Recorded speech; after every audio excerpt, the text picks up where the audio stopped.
Community Services Committee, 17th of January 2018. We haven't got any members of the public present, so give the recording, filming and broadcasting warning. Any apologies for absence? Yeah, Chair, so we've had apologies from Councillor Lineker and Councillor Farmer's substitute. Thank you very much. Any declarations of interest from councillors? Chairman's report and urgent items. This isn't really an urgent item, but we were asked, I think last time, about the forward plan, work plan of this committee, which we've now got a plan. Thank you. Thank you.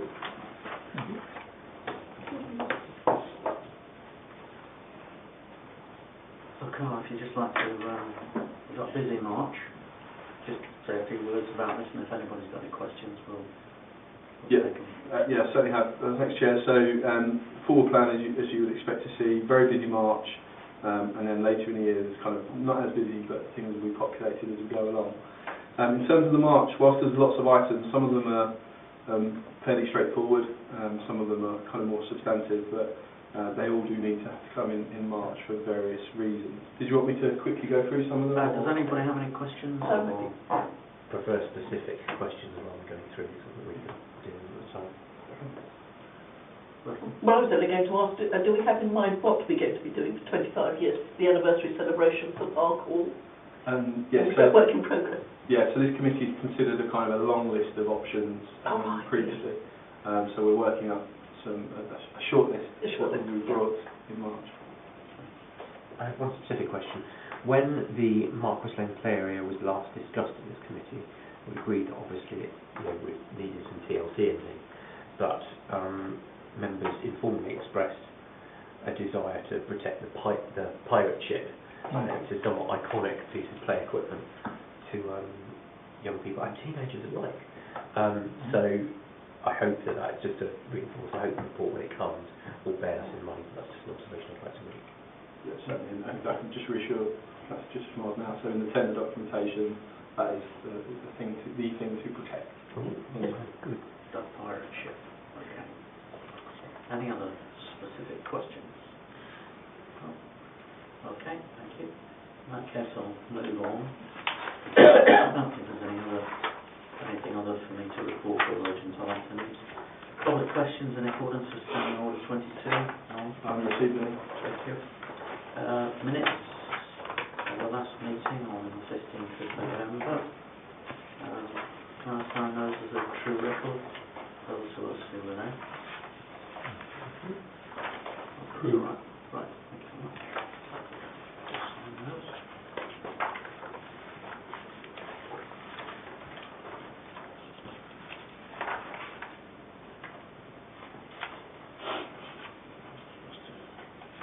Make sure this is what I saw. Fantastic. Thank you. Thank you very much. Okay. So now move on to projects update from page 7. Chair, we just need to receive the minutes of the carnival. I beg your pardon.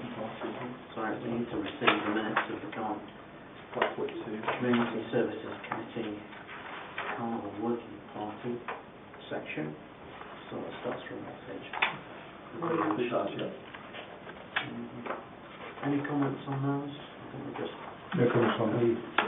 No, but I think we ought to compliment Harriet for the way she went about things. They've worked so hard and meticulously. And everybody volunteered on the day of health. Yes, I think it did go well, and I can report we had the workshop meeting.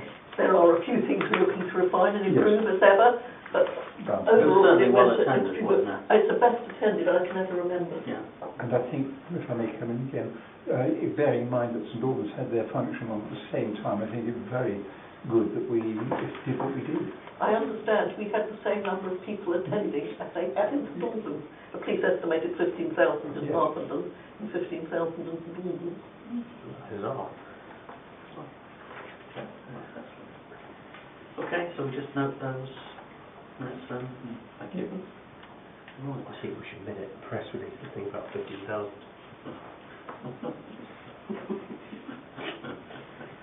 Trying to upset Berry. Yeah. Make sure he gets coffee, you know. We can all agree to that, if you like. Okay. All right, let's move on to agenda item 6, which is the update on the various projects. Do you want to comment on this? Yeah, just very briefly, Chair. So this forms part of our key project management reporting, coming back to this group. There's some short updates on the 3 major projects that cover this committee. But you'll see in Appendix 1, you've got examples of the short project monitoring templates that we use internally, that are largely internal for use with myself and officers who are leading different projects. The aim of them is to give a short, sharp overview of exactly what the project's trying to do, the key timescales, and understanding some of the risks that you would expect at the outset, and things around finances and budget. So really, it's an update, but it also marks a change in the way in which we look after our key projects here at the Town Council. Okay. Right, any comments on this? Are we talking about the first one, the boreholes? We can do that. Yeah. Obviously, we've been all for this all the way along. However, I've just been made aware this week that one of the boreholes that was originally cleared out, must have been last year, is now, it looks like it's locked up again, and the stream there is running dry. Indeed. So it's a bit of a worry if we're having the work done to clear out the existing boreholes, and it's this quick. Whether that's debris or silt. I don't know. Do we know why it's blocked at all? No, that's what I mean. I have no idea why, but somebody just told me this week that chalk stream's dry there. So it's worth coming in. So the work that we had on boreholes last time was not successful, which is why we're doing this project now. So this project is very different in that it's drilling down up to 70 metres into the ground to get an artisan flow. The surveys that we've had that have come before this committee previously have said that if we do that, we will achieve the flow rates that we're looking for. So I know there was work done previously, but that wasn't successful. It was confirmed that it wasn't successful at the time, which is why we've had to carry on with the deeper drilling. Oh, okay. Is it the borehole by the roadside allotments as you go in on the right hand side? Yeah. So that's one of the 3 boreholes that we're drilling. We're going to the new one. Okay. So it sounds as that will be sorted out in due course. Do we know though why they haven't worked? Yeah, we'll come to Dan. Do you want to comment, Dan? Yeah, because I've got experience. Okay, go on. Expertise on this through the work I'm doing with the River Bur, going through some saltpans. One of the issues with a lot of chalk streams is the very, very large quantities that are held under licence by the water companies, utilities companies. Usually per extraction point they're allowed to withdraw something like 30 million cubic metres of water per year, and that obviously has meant that chalk stream rivers across the UK, which has pretty much most of the world, the rest are dotted around Asia and not very many of them, have pretty much died out. So a lot of those extraction licences are on phased withdrawal from the water companies, because they've recognised the damage it's done over the last 70 years or so to the environment. So the idea is that there's a lot of flood modelling going on. It won't affect Harpenden so much because we're on a much smaller part of the river that's a lot more safely embanked. But a lot of flood modelling going on because that's taking months through actuaries and stuff all over the country, because people aren't sure just how much water is going to be in there. And one of the things that's killed off these rivers in the past has been that boreholes that already do go down that kind of distance, 70 metres or even more, that are very established, have been trickling up because of the sheer volume of water going through, which is why you're seeing knock-on effects and lots of lifestyle changes and things like that, all things that people are being encouraged to do. So I suspect, hopefully this going down further will help, but also in the next 3 years, which I believe is when I think it's Veolia here in this area will have had to stop completely taking out of chalk stream rivers. They have to use other sources. You'll see a huge increase, if not necessarily in the volume of water, in the flow of water in places like the River Lee, the Colne, and lots of others across the county. Hopefully. could I just add one thing to it? Just to clarify, the new boreholes are not in the same place as the existing ones. Because the risk in doing that is if the problem with the boreholes, as it stands at the moment, is something that's in a wider perimeter of that borehole, and we assume we can just drill further down into it, and actually the issue is it's blocked in other areas, and actually there's a big risk it won't work. So we're in round about the same vicinity of the existing, but they're not going down the existing boreholes. So for example, the one at Riverside by the gate is actually going to be up on the top and then pipes down into the stream to have enough clearance away from the existing borehole, so that if there is a problem with that, the new borehole isn't affected by that. Yeah, that's more what I meant, is that there's clearly something stopping that one from working. Yeah, they've gone, they've failed. Okay. Well, will they then just be allowed to sort of gradually fill up or whatever? The old borehole. Yeah, so they'll be capped off. They'll be capped off, sealed off, filled in. Yes. And that's the end of it. No comments on that, no?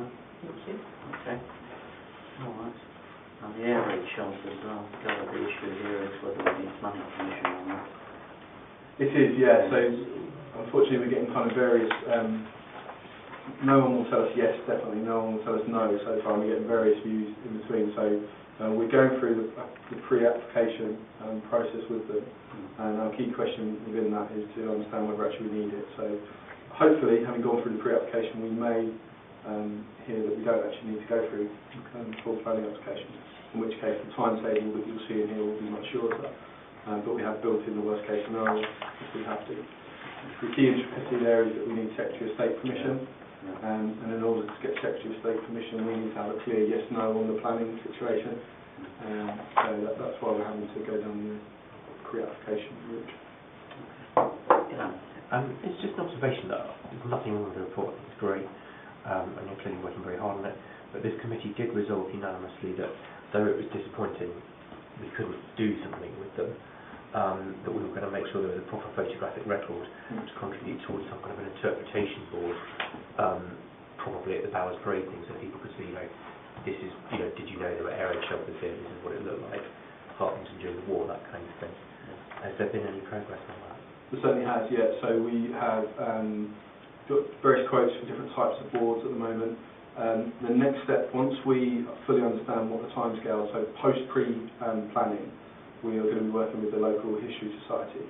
So obviously they're going to be key in the content of the interpretation board. So we've done the kind of the logistical signage, got some quotes on that, and the different styles of options that we need to come back to this committee. And the next step is to work with the local history society to get the content. So that is a key part of the project, and I think it should be in the, well, it's not in this version, but it's in the key project as well, to deliver that. Okay, any other points on that one? Okay. Okay, so what are we doing here? I'm noting this one. Yes, we're just noting that one, so is that okay? Okay, thank you. Right, move on to agenda item 7, which is the Lidecker car park pay and display machine. We've had a lot of trouble with this over the years, haven't we? People breaking into it. And the trouble is it's in a rather obscure area, isn't it? It's not really overlooked terribly well, so it's easy for people to break into it. So we're going to replace it with a cashless machine. Yes, Chair, that's the plan, and that's the recommendation of the technical review. 3.3 and loss of 16,000. Quite a serious. That's a serious amount of money. It's worth adding, Chair, I think that I know the district's looking at some point in terms of their machines, and there could be a district-wide push to go to cashless as well. So, in many respects, this would be a pilot of that with them. But certainly, I think to protect the kind of the commercial income, which is very important to the council, it's a sensible move. We're still offering a kind of pay by phone service on them, but primarily it will be through the chip and pin and through the contactless reader. That's good to me. Any comments from anybody? Okay, can we approve the introduction of cashless machines, release of 1,800 from that reserve. Okay, yeah, that's agreed. Thank you. Okay, moving on to the large item, which is the common management plan.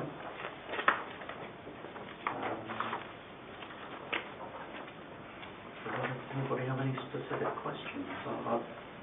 I've got a couple of small points raised to start with.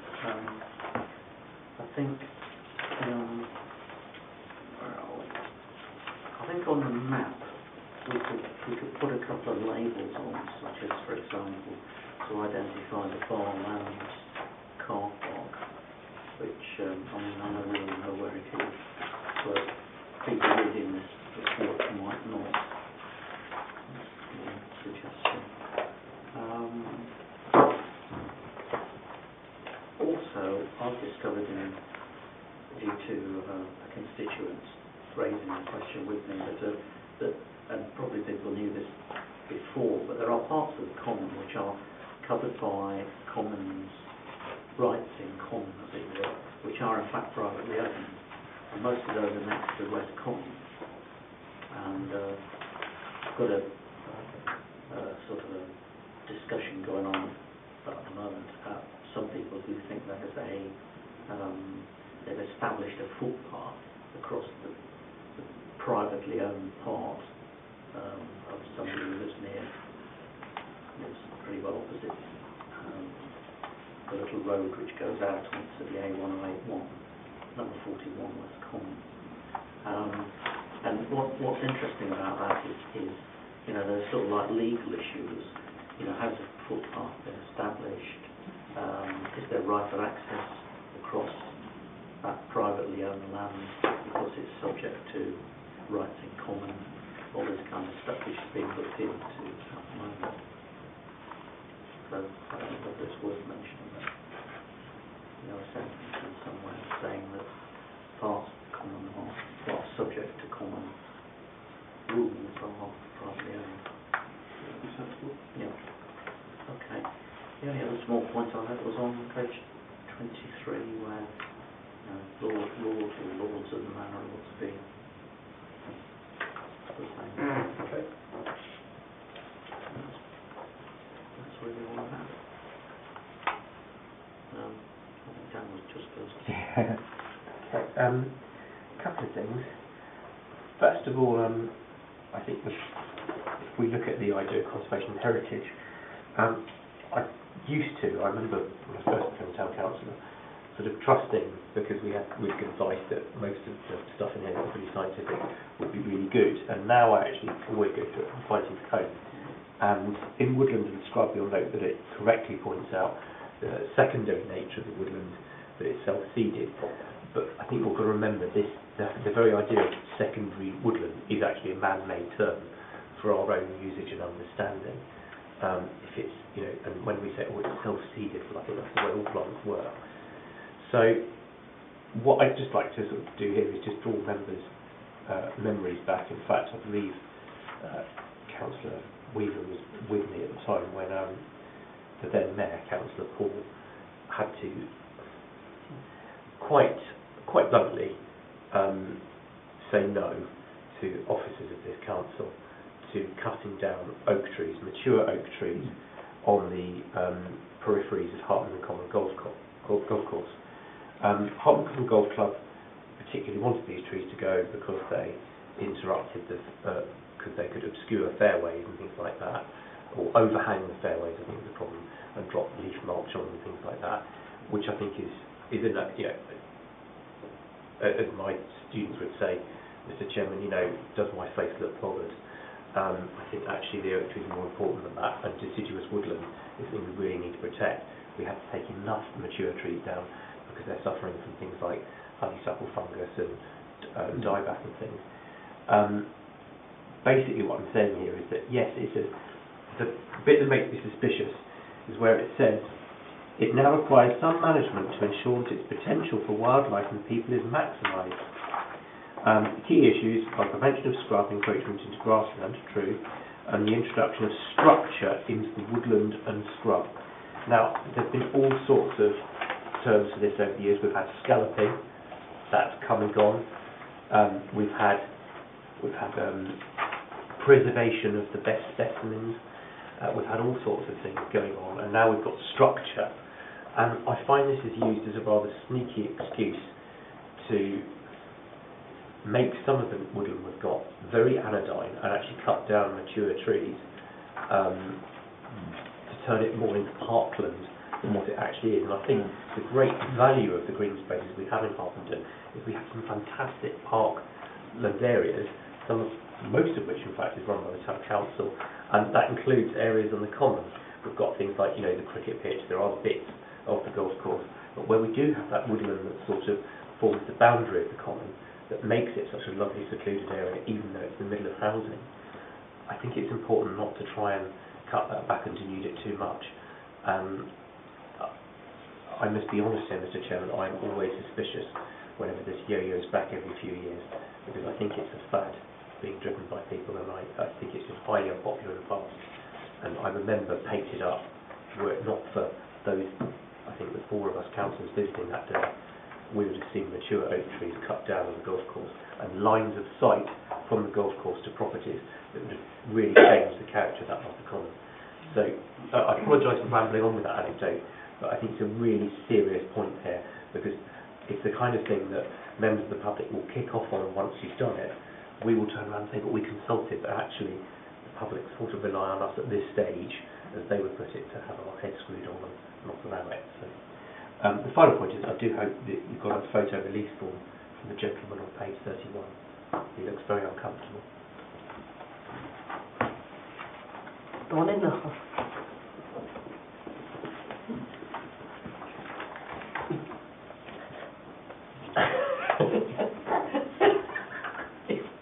It's not the most unflattering one, there it is.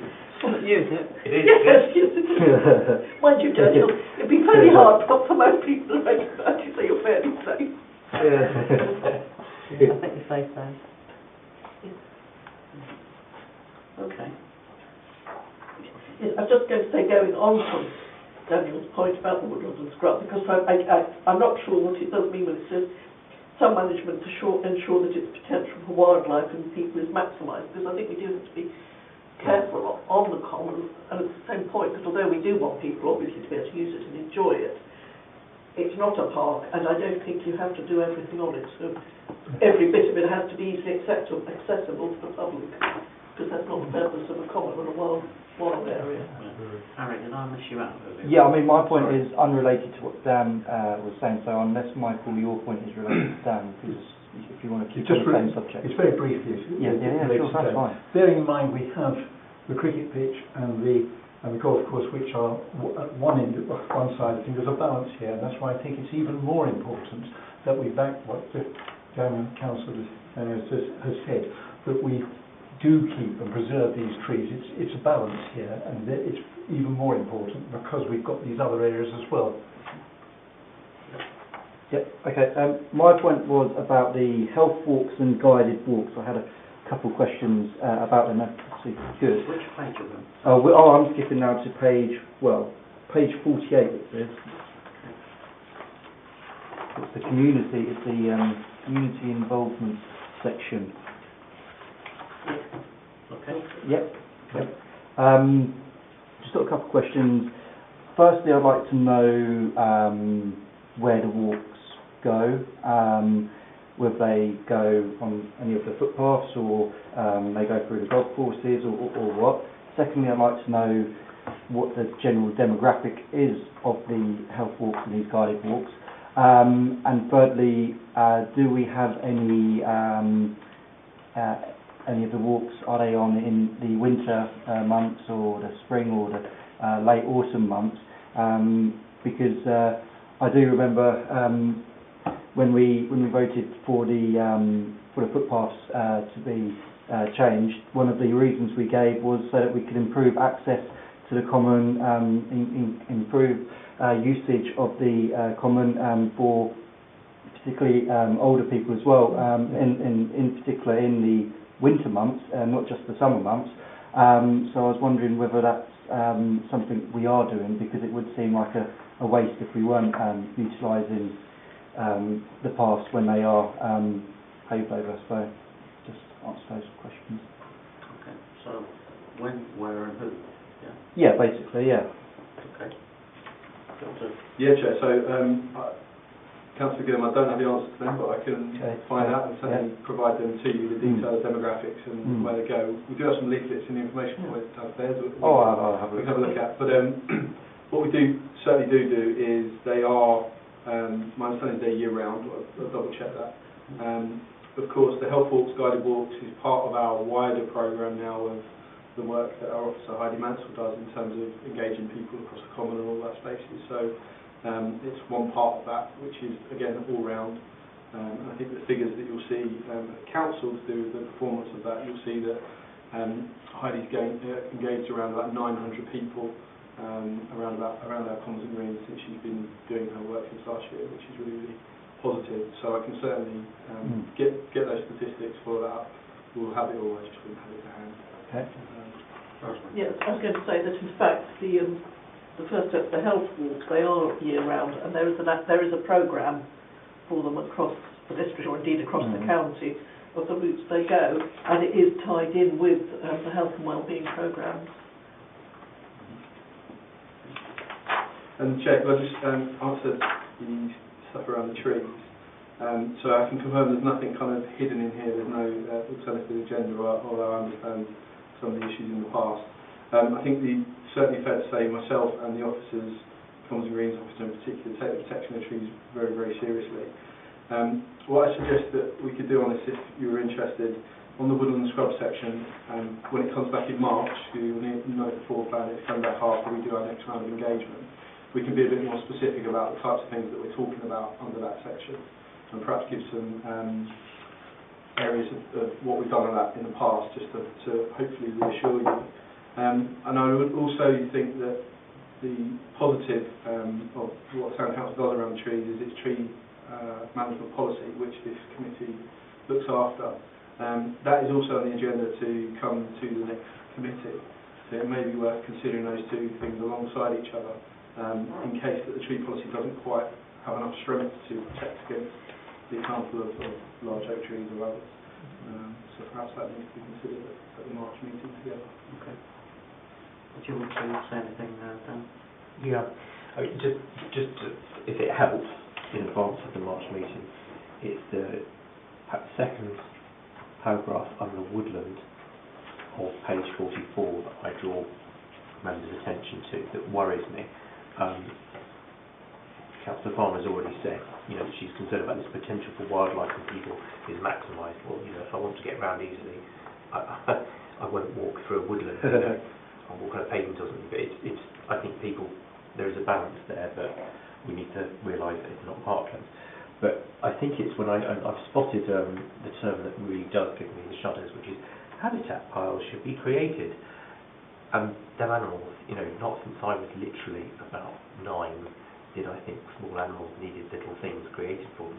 They evolved through nature to be really good at that and live and breed in areas where they can do that. Habitat piles actually are really criticised in a lot of areas. The council have done that, and actually we haven't done a lot of big ones before. They can look really scruffy, and members of the public are like, if you've done a project and cleared all this stuff, why do you just leave a bonfire, an unlit bonfire, in the middle of this place? Because that's what they look like. And I think it was something that got struck out of previous plans under the sort of administration of your predecessor. And there are a few things there that I'm just saying maybe I might be, when it comes back, tempted to propose striking out. Obviously it's up to members whether or not they agree with that, but sometimes officers have got hostile when that's been suggested. A general point here is I think that, going back to page 26, we've got the key things. I think we've got to, I'm not making anything suggestive, we've got to take huge pride in, it's summed up there, taking pride in what we do. All these items here, if we do them well, we do them well, and people will look to us. So I think taking pride, but not a more specific one. One of the things here, and it's on page 39, is the cricket club. Now, it's all I'm saying here, it's up to the cricket club to come up with a business plan of how they do it, but the huge amount of interest there is over weekends in seeing that lovely ground is met well with all the surrounds it's got and everything else. And I like the idea that, and I'm very glad to see that, you know, it's in there that there will, well, it doesn't say it, but you've used the word continue to support the cricket club in what they're doing, because I think it's doing something well there will do our town a lot of good. And it's up to them to come up with a business plan, but if we can help them in the business plan or what have you, I think it is a very good idea. Just to make, and this is just a final, very general comment, and just something perhaps to pass for the future. It is important, and I can see the point of going for the Green Flag Award, but I think one does have to be, one has to keep a very critical eye on that, because I think they veer towards, oh, let's make it all terribly friendly, you know, the world and his wife to use, without necessarily always grasping the implications in terms of the actual scientific and natural importance of that environment. I think they're veering towards putting people being able to use it as a park ahead of that's not actually what it is. That's a really good point, actually. I remember showing a councillor from another authority in Hertfordshire around the common and rather proudly remarking that we had a green flag, and this councillor came from an area where they have green areas run by Herts and Middlesex Wildlife Trust, who obviously really do know their stuff, and have lots of stewardship from CMS as well. But this councillor said, yes, but isn't green flag just a label you're paying rather a lot of money for, and you get that label for knowing you've already done the job well in the first place? And I think Councillor Farmer makes a really good point. It's great we've got so many, but they're definitely there towards parks more than commons. Yeah. And if their focus continues to go in that direction, we might need to review the importance of the green flag. Can you get any other flags? We can make one of our own. Green. I'm not suggesting You it's full out of it, but get a blue one, can't you? Yes. For beach. For beach, yes, we haven't got any beach. Yes. Right. But I'm not suggesting you don't do it, but I just think it's something to be a little bit mindful of, that I've noticed, and I've been involved in Green Flag Awards now for quite a long time, one way or another, 10 years, and there is a sort of I have the slight feeling there's slight mission creep with them. That's fair. Fair enough. Okay, any other points on the commons management side? Okay, so what do we do on this one? So, we're looking to approve it, and then to run, well, the committee won't be running a series of public consultation events, but the council will be running a series of public consultation events during January and February to engage the local community and obtain feedback on the draft plan. It is a draft at this stage. So are we all happy with those recommendations? Thank you very much. It's unanimous.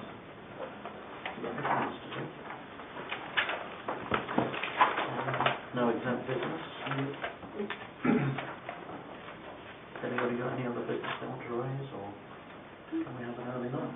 No, but nice to have the opportunity. Thank you very much. So it's speedy.